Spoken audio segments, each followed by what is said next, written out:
다음 글자를 볼까요? 자, 이 글자는요. 훔칠 절자고요. 우리 절도할 때 쓰이는 글자라고 보시면 되겠습니다. 자, 도는 도둑, 도자가 있어요. 그래서 이 글자가 절도가 된다라고 보시면 되겠고요.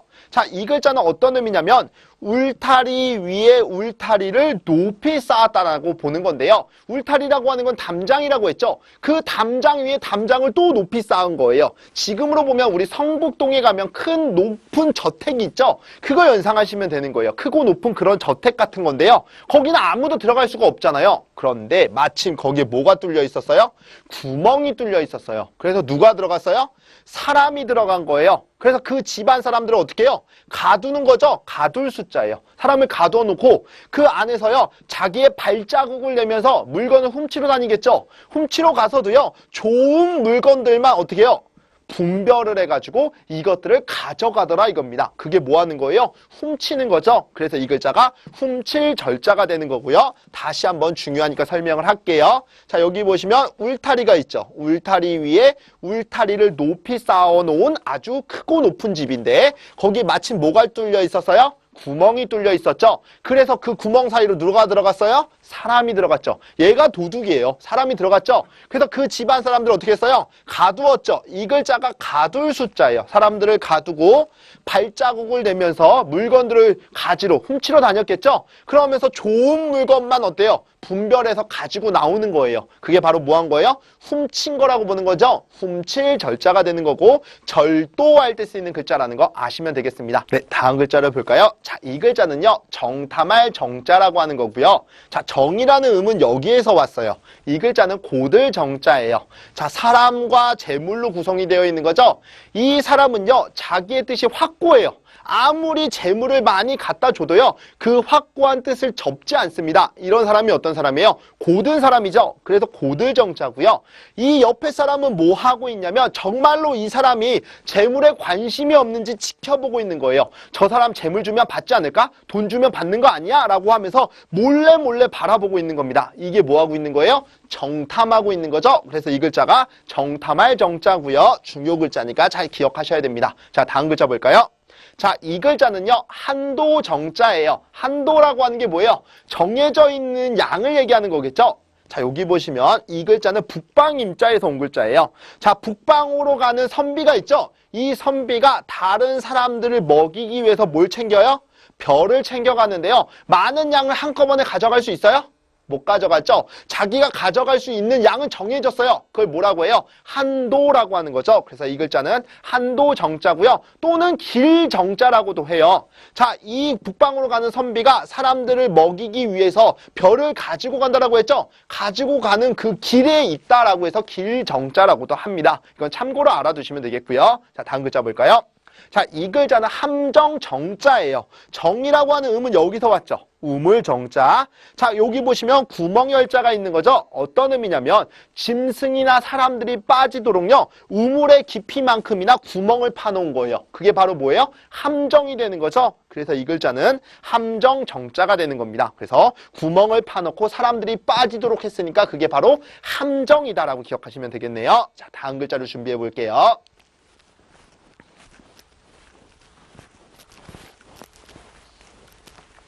볼까요?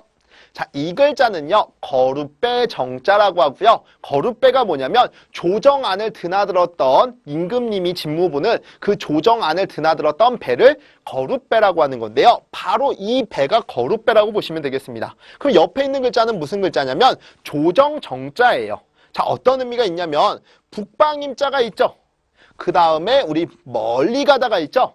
북방으로 쫓겨났던 이 선비를요. 다시 임금이 기회를 주고 쓰려고 부르는 겁니다. 그럼 북방으로부터 멀리 걸어서 임금이 불렀으니까 어디로 가야 돼요? 조정으로 가야 되는 거죠. 조정 정자예요. 그 조정으로 갈 때 타야 됐던 배가 뭐라고요? 거룻배라고 했던 겁니다. 그래서 이 글자가 거룻배 정자고요. 반드시 기억하셔야 되겠죠. 자, 다음 글자 볼까요?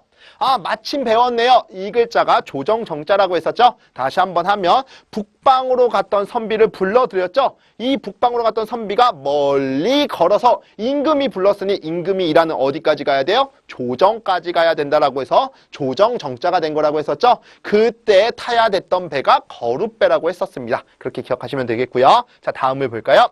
자, 이 글자는요, 약지을 제자라고 하고요. 우리 약을 짓는 걸 조제해야 한다라고 하죠. 그때 쓰였다라고 보시면 되겠고요. 제라는 음은 사실 여기에서 왔어요.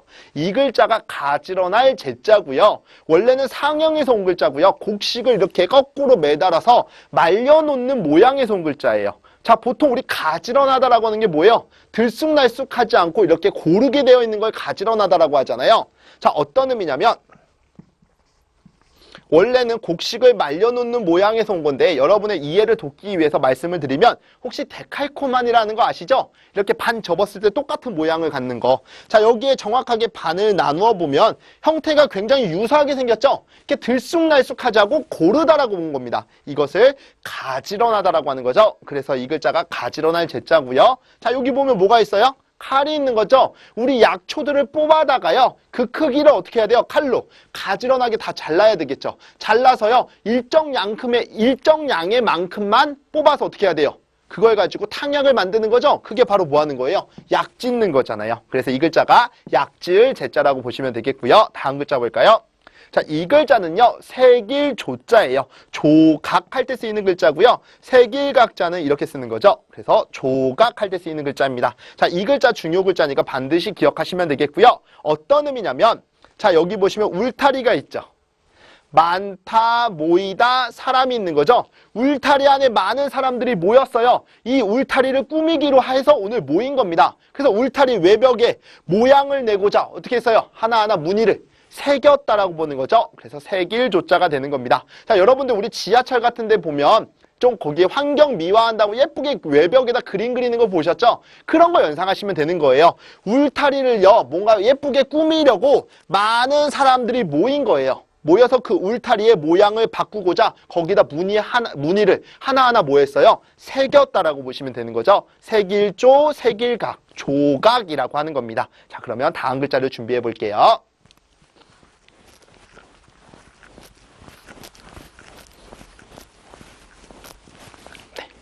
자, 이 글자는요, 둘조자예요. 자, 우리 예전부터 어머니들이 항상 이 말씀 많이 하시죠? 야, 넌 물건을 썼으면 옛날 그 자리에 다시 좀 잘 둬라 얘기하시잖아요. 그런 의미의 두다예요. 둘조자고요. 어떤 의미냐면 이 글자를 아셔야 되는데요. 이 글자는 옛석자예요. 어떤 의미냐면 날마다 힘써서 많은 물건을 모았습니다. 그럼 언제부터 모으기 시작했어요?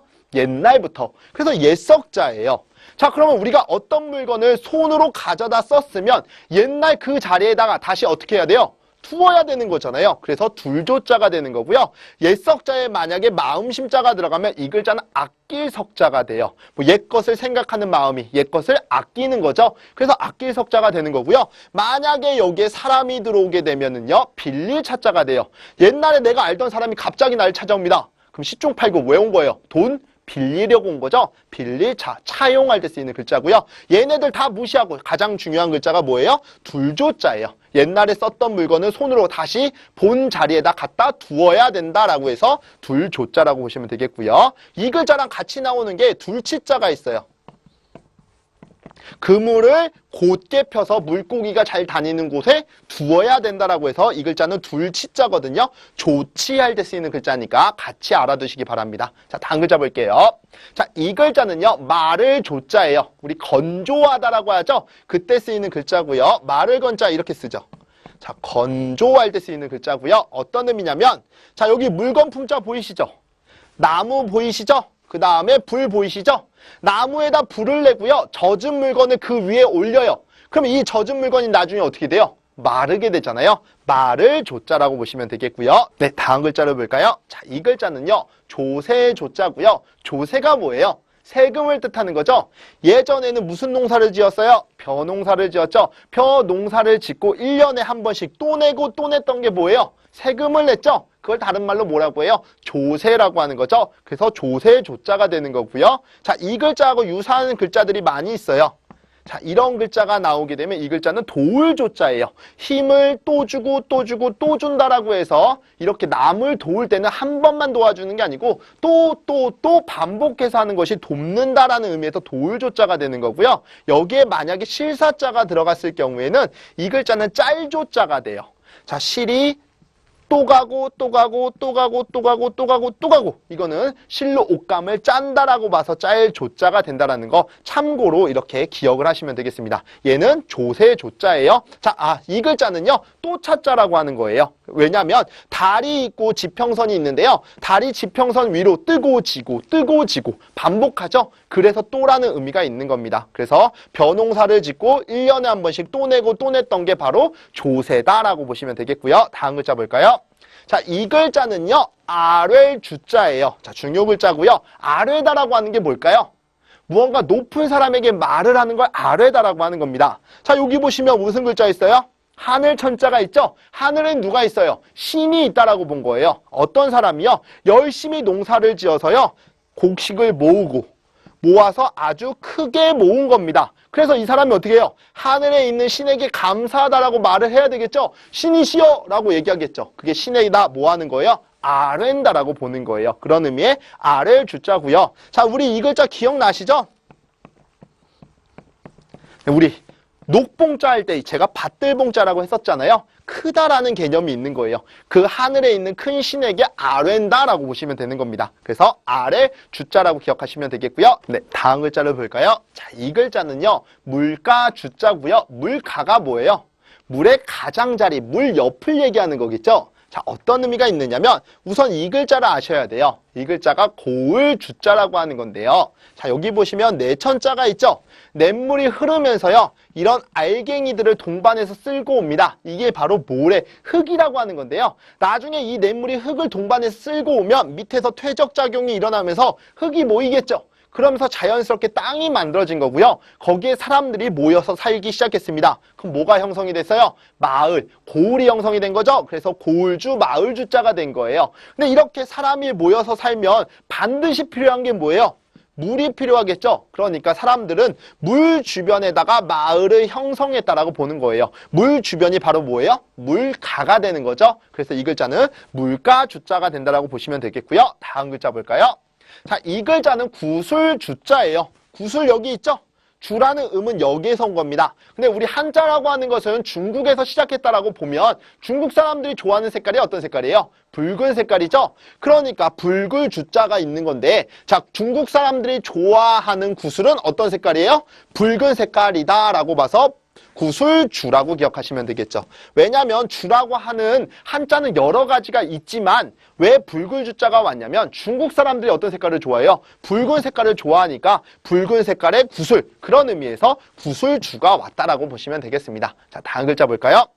자, 이 글자는요 돌주자예요. 우리 주기라고 하죠. 그래서 뭐 몇 주년 할 때 이 글자가 쓰이는 거고요. 자, 여기 있는 글자가 두루주자예요. 어떤 의미냐면 울타리 안에 많은 사람들이 모였죠. 모여서 이 사람들이요 울타리 주변을 두루 돌아다닌다라고 해서 두루주자가 되는 거예요. 그 다음 여기 가다가 있죠. 울타리 안에 많은 사람들이 모여가지고요. 여기를 두루 가면서 뭐하고 있어요? 빙글빙글 돌고 있죠. 그래서 돌주자가 되는 거예요. 간단하게 보시면 되겠고요. 중요한 글자니까 잘 기억하셔야 됩니다. 다시 한 번만 말씀드리면 울타리 안에 많은 사람들이 모여서 여기를 돌아다니고 있죠. 그러면서 빙글빙글 돈다라고 보시면 되겠습니다. 네, 다음 글자를 볼까요? 자, 이 글자는요. 조칠준자라고 하고요. 누군가를 좇는다는 거 뭐예요? 그 사람을 뒤따른다라는 얘기가 되는 거죠. 자, 여기 보시면 이 글자가 존경할 존자예요. 자, 어떤 의미가 있느냐면 자, 여기 수레당하는 부수가 있죠. 그 다음 여기 보면 작다라는 부수가 있죠. 옛날에 작은 사람이, 신분이 낮은 사람이 높은 사람을 찾아갈 때는요. 술을 가지고 가서 선물을 했다라고 합니다. 이 술이라고 하는 게 고대 사회에서는요. 아무나 먹을 수 없는 물건이었던 거예요. 그러니까 이 높은 사람을 찾아뵐 때 술을 가지고 간다는 얘기는 이 높은 사람을 뭐 한다는 거예요? 존경한다는 얘기가 되는 겁니다. 그래서 이 글자가 존경할 존자가 되는 거고요. 내가 존경했던 분이 갔던 길을요. 내가 뒤따르는 거예요. 그래서 그 사람을 뭐 한다라고요? 쫓아간다라고 하는 거죠. 그래서 조출준자가 되는 겁니다. 다시 하면 내가 존경했던 선생님이 갔던 길을 내가 똑같이 그 길을 가고 있어요. 그럼 그분의 뜻을 내가 뭐 하고 있는 거예요? 쫓아가고 있는 거죠. 좇는다라고 보는 겁니다. 조출준자고요. 자,